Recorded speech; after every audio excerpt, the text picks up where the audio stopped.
दोस्तों, मोदी जी भले ही अपनी ताकत बढ़ा रहे हों, लेकिन सच्चाई यह है कि संसद के अंदर उनके जो पार्टनर हैं वो उनसे नाराज चल रहे हैं।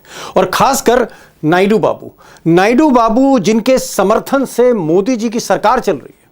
कुछ लोग तो कहते हैं कि नायडू और नीतीश की बैसाखियों पर मोदी जी चल रहे हैं। नायडू बाबू मोदी के एक ताजे फैसले से बहुत नाराज है, टू मच एंग्री।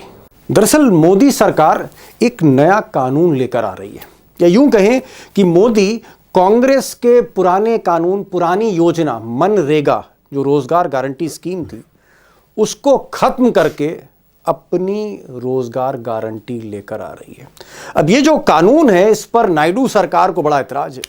नायडू साहब के बड़े क्लोज और आंध्र प्रदेश के वित्त मंत्री पी केशव साहब ने कहा है, आज ही कहा है उन्होंने, कि भाई अगर मोदी की ये जो स्कीम है, ये जो नई स्कीम, अगर ये लागू करी गई तो इतना पैसा खर्च हो जाएगा राज्य सरकार का कि आंध्र प्रदेश का तो दिवाला ही निकल जाएगा, भट्टा बैठ जाएगा पूरी सरकार का।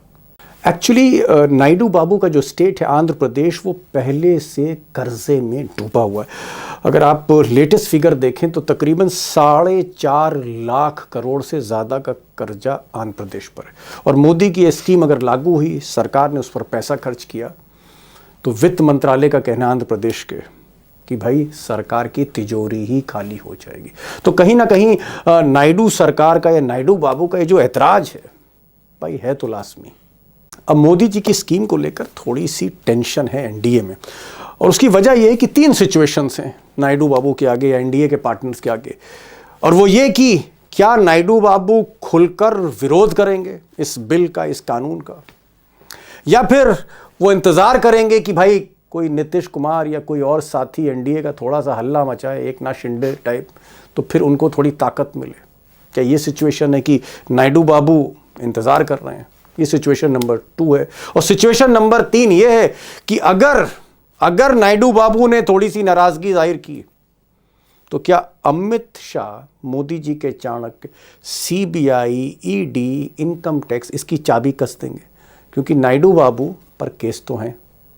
अब दोस्तों, नायडू बाबू के सामने क्या ऑप्शंस हैं, क्या विकल्प हैं, इस पर तो मैं आगे डिस्कस करूंगा।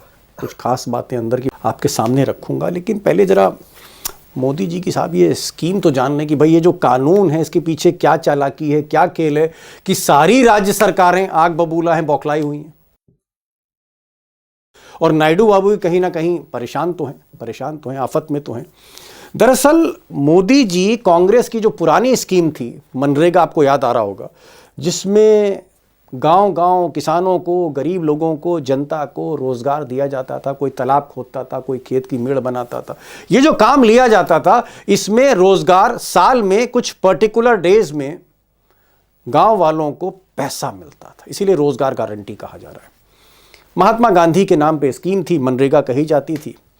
अगर मैं पूरा नाम आपको बताऊं तो Mahatma Gandhi national rural employment guarantee scheme act कह लीजिए, मनरेगा। मैं ये नहीं कह रहा हूं कि महात्मा गांधी का नाम लगा है, कांग्रेस की स्कीम है, जो भी है, मोदी जी इसको स्क्रैप करना चाहते हैं और एक नई स्कीम लाना चाहते हैं जिसका नाम है वीबी जी राम जी, जयराम जी कहिए, जी राम जी कहिए, विकसित भारत गारंटी फॉर रोजगार एंड आजीविका मिशन ग्रामीण, शॉर्ट में कहेंगे वीबी जी राम जी, इसको कहेंगे।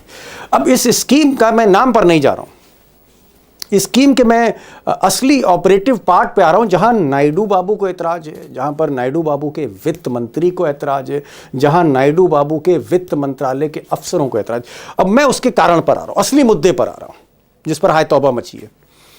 दरअसल कांग्रेस की जो स्कीम थी, जो प्रणब मुखर्जी ने और मनमोहन सिंह ने शुरू करी थी, उस स्कीम में गांव वालों को जो पैसा दिया जाता था, 100% वो पैसा भारत सरकार देती थी, गवर्नमेंट ऑफ इंडिया देती थी, मनमोहन सरकार देती थी। अब मोदी जी ने क्या किया? मोदी जी की ये जो स्कीम है वीबी जी राम जी, इसमें 60%, 100 में 60% मोदी देंगे और 40% जो है वो राज्य सरकार देगी। यानी मोदी की इस स्कीम पर बहुत बड़ा बजट राज्य सरकारों को खाली करना पड़ेगा, खर्च करना पड़ेगा। आप कह सकते हैं अरबों रुपए की चपत लगेगी राज्य सरकारों पर। और जहां तक आंध्र प्रदेश की हाल है, मैंने आपको पहले ही बताया कि 4.5 लाख करोड़ से ज्यादा का कर्जा है। इस स्कीम को मोदी जी की लागू किया जाए तो नायडू बाबू की जो राजनीति है वो चौपट जरूर हो जाएगी, और नायडू बाबू समझ रहे हैं। अब दोस्तों 2 सेकंड आप मुझे और दे दीजिए कि देश में हड़कंप क्यों मचा हुआ है इस स्कीम को लेकर। दरअसल सिर्फ आंध्र प्रदेश की माली हालत खराब नहीं है, तमाम ऐसी गैर भाजपा सरकारें हैं, अपोजिशन की सरकारें हैं जो कर्जे में डूबी हैं। मिसाल के तौर पर आंध्र प्रदेश अगर 4.6 लाख करोड़ है उस पर कर्जा, तो वेस्ट बंगाल पर ऑलमोस्ट 7 लाख करोड़ का, ममता दीदी पर उनका जो राज्य 7 लाख करोड़, ऑलमोस्ट 6.9 लाख करोड़ का कर्जा है। पंजाब पर 3.4, छोटा सा स्टेट, कर्जा ज़्यादा है। तमिलनाडु जहां स्टैलिन की सरकार है वहां पर 8.5 लाख करोड़ का कर्जा, 8.6 एग्जैक्टली। केरल पर भी 4 लाख करोड़ का कर्जा है। तेलंगाना जहां पर रेवंत रेड्डी की सरकार है कांग्रेस की, वहां भी ऑलमोस्ट 3.8 लाख करोड़ का खर्चा, और कर्नाटक में भी 3.9 लाख करोड़ का कर्जा है। अब इतने कर्ज में डूबी हैं सरकारें, ये पैसा कहां से लाएंगी? तिजोरी खाली हो जाएगी। इसीलिए विरोध हो रहा है पूरे देश भर में। अब दोस्तों एक बात तो तय है कि इस बिल पर, ये जो नई स्कीम है मोदी जी की, उसमें बाकी राज्य सरकारें भी फंसी हैं और उसमें नायडू बाबू भी फंसे हुए हैं। अब नायडू बाबू थोड़ा पैसे को लेकर ज़्यादा ऑब्सेस्ड रहते हैं। पिछली बार भी जो सरकार उनकी गिरी थी मोदी जी के ही टाइम पे, तो मोदी जी ने जो उनको ग्रांट चाहिए थी नहीं दी थी। उनको स्पेशल स्टेटस में जो पैकेज देना चाहिए था, जो पैसा देना चाहिए था, वो मोदी ने नहीं दिया था, और नायडू बाबू ने समर्थन वापस कर लिया था मोदी से अपना। ये नौबत फिर से दिख रही, यही नौबत फिर से दिख रही। सवाल है कि क्या इस बार नायडू बाबू हिम्मत करेंगे, या अभी वो नीतीश कुमार की तरफ देख रहे हैं? क्या वो ये बिल सपोर्ट करेंगे जैसे वक्फ में शुरू में उन्होंने विरोध किया, क्योंकि उनका बड़ा मुस्लिम वोट बैंक है, बाद में नायडू पे प्रेशर है तो सरेंडर करके। क्या नायडू वाकई इस बिल को लेकर, और उनका जो मैंने कहा ना कि उनका जो विरोध है लाजमी है, नेचुरल है, क्या वो हिम्मत करके विरोध करेंगे, या नायडू बाबू अभी भी मौके के इंतजार में कि बाकी कुछ लोग इकट्ठा हों, सही नंबर आए, सही संख्या बल आए और फिर मोदी पर दांव चला जाए? तो क्या मौके का इंतजार कर रहे हैं नायडू बाबू? ये एक बड़ा सवाल है, बड़ा सवाल है। और आज मैंने आंध्र प्रदेश से एक बार फिर से राजशेखर राव साहब को बुलाया है। नायडू बाबू की राजनीति को बहुत समय से वो फॉलो कर रहे हैं, और नायडू बाबू के घर से थोड़ी दूर पर ही उनका घर है, पुश्तैनी मकान है। उनको मैंने बुलाया है, हिंदी भी बोल लेते हैं, तो उनको सुनिएगा तो अंदर की बातें और आपको पता लगेंगी। और उमाकांत जी होंगे जो भाई संसद में बिल आ रहा है, संसद भी कवर कर रहे हैं 30-35 वर्षों से, कांग्रेस, ममता, स्टैलिन, इस सबको देखते हैं और नायडू बाबू को भी जानते हैं। भाई राव साहब कि नायडू साहब भाई मोदी जी के सहयोगी हैं, हमसाया हैं इस वक्त, और उनके समर्थन से सरकार चली। उनको तो खुशी मतलब इजहार करना चाहिए था, खुशी जाहिर करनी चाहिए थी कि भाई बढ़िया स्कीम मोदी जी लेके आए, लेकिन स्वागत करने की जगह माथे पे बल आ गए नायडू बाबू के। अफसर कह रहे हैं कि भाई ये स्कीम हम लागू नहीं कर पाएंगे, इसमें तो इतना पैसा देना पड़ेगा। और उनके वित्त मंत्री केशव साहब जो वित्त मंत्री हैं वो कह रहे हैं कि भाई it's too much for us, इतना हम नहीं कर सकते, ये हमारे लिए बोझ है ये स्कीम। तो मोदी जी का स्वागत की जगह विरोध हो रहा है। मैं ये कह रहा हूं कि भाई एक तो बात बात पे नायडू नाराज हो रहे हैं, और दूसरा मोदी जो भी स्कीम लाते हैं उस पर मुंह क्यों बना रहे हैं आजकल नायडू? सर आप आंध्र प्रदेश को थप्पड़ पे थप्पड़ जड़े जा रहे हो और कह रहे हो कि नाराज भी नहीं होना है, मुस्कुराते रहे। ओह, वो कैसे ऐसा, वो कैसे साहब? मतलब आप देखिए, हिस्ट्री देखिए, विभाजन के बाद आंध्र प्रदेश को मोदी ने धोखा ही धोखा दिया है, और ये 25 दिन बढ़ा के क्या कर रहे हैं, 40% ले रहे हैं। मतलब आपने 25% बढ़ाया और 40% स्टेट को ऊपर बर्डन डाल रहे, मतलब आप 15% कमा रहे। मतलब आपने जीएसटी का जो रेट कम करके दिया है उसका एडजस्टमेंट राज्यों पे कैसे बोझ ट्रांसफर करने की नीतियां चल रही है। लेकिन मतलब एक हाथ से दान दिया, दूसरा हाथ से लूट रहे हैं। 1 रुपया दान दिया, 10 रुपया लूट रहे हैं। नहीं, वो ठीक है, वो तो मोदी जी का मिजाज है कि वो कहीं ना कहीं चूड़ी कसते रहते हैं। मुझे ये बताइए कि क्या वाकई आंध्र प्रदेश की स्थिति ठीक नहीं है? क्या नायडू बाबू की जो सरकार है कर्जे में डूबी हुई है? क्या वाकई पोजीशन बहुत दयनीय, सीरियस है? सर आंध्र प्रदेश का विभाजन ही ऐसा हुआ कि वो कर्जे में डूबते जाए।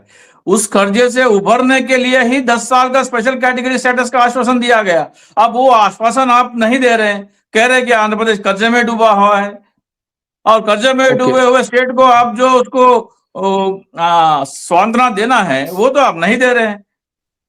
ओके, मतलब आपको क्या लग रहा है कि कहीं ना कहीं अंदर ही अंदर टीडीपी की सरकार, नायडू बाबू की सरकार खुश नहीं है मोदी के इस फैसले से, ये जो नया कानून ला रहे हैं?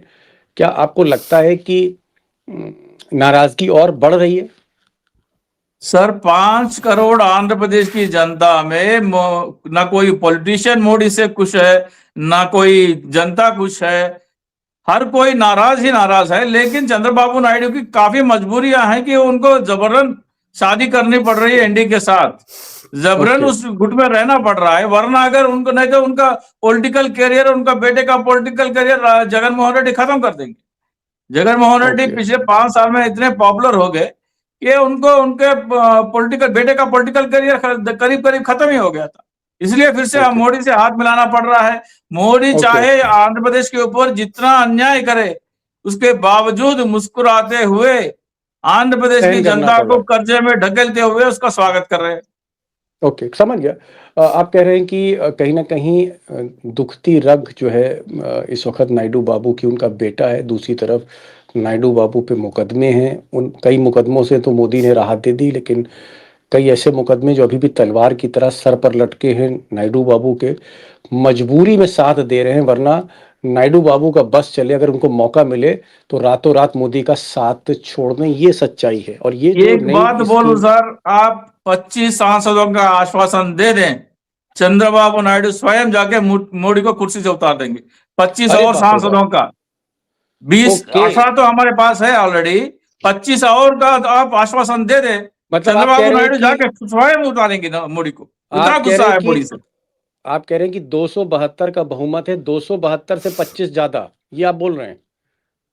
अभी उनके पास 300 के करीब है ना सर, उसमें से 18 घटा दीजिए तो 382 है, उसमें से आप 25 और निकाल दें और उसका आश्वासन चंद्रबाबू नायडू को दे दे, तो वो स्वयं जाके मोदी को कुर्सी से उतारेंगे।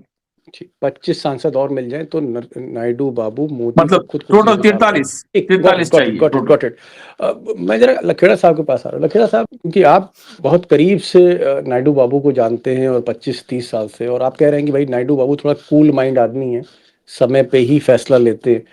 अब ये जो स्कीम है, भाई स्कीम में जो हमारे ग्रामीण में जो भाई बहन हैं उनके लिए, किसानों के लिए स्कीम है। अब थोड़ा सा अगर पैसा देना पड़ जाएगा नायडू बाबू को, 40% देना है। मतलब अगर 1 करोड़ की स्कीम है तो 40 लाख रुपए नायडू बाबू को देना है, 60 लाख मोदी जी देंगे। तो इतना ऐतराज क्यों कर रहे हैं, इतना नाराज क्यों है नायडू बाबू? और अपने वित्त मंत्री को आगे कर दिया उन्होंने, वित्त मंत्री को आगे कर दिया, ब्यूरोक्रेट्स को आगे कर दिया, और ब्यूरोक्रेट्स ने हाथ खड़े कर दिए कि साहब मोदी की स्कीम को यहाँ पर इम्प्लीमेंट करना बड़ा मुश्किल है। तो क्या वाकई नायडू आपको क्राइसिस में दिखते हैं, दुविधा में दिखते हैं, परेशान हैं? मेरा सीधा सवाल ये है कि क्या नायडू खुश हैं मोदी से या परेशान हैं, दुखी हैं? देखिए, चंद्रबाबू नायडू के सामने इधर एक तरफ कुआं है, दूसरी तरफ खाई है। आप